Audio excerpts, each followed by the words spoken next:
Royal media news, बातम्या आणि बरच काही।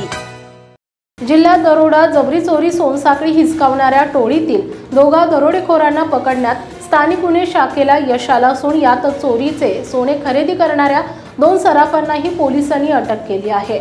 संशयित दरोडेखोरांकडून तब्बल 52 तोळ्यांचे 52 लाखांचे दागिने पोलिसांनी हस्तगत केले।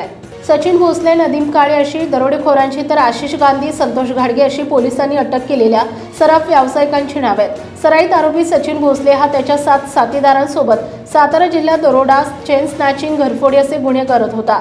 तो जिहे तालुका सातारा येथे अधूनमधून येत असल्याची माहिती स्थानिक गुन्हे शाखेला मिळाली। त्याच्या मागावर पोलिसांची 2 पथके तेथे वेषांतर करून पाठवण्यात आले।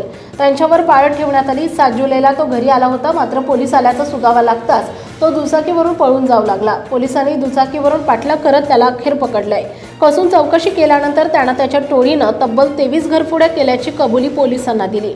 मसूर, उमरज, कराड, फलटण, सातारा तालुका, लोणंद, खंडाळा आदी ठिकाणी त्याच्या टोळीवर गुन्हे दाखल आहेत। हे सर्व गुन्हे पोलिसांनी उघडकीस आणलेत।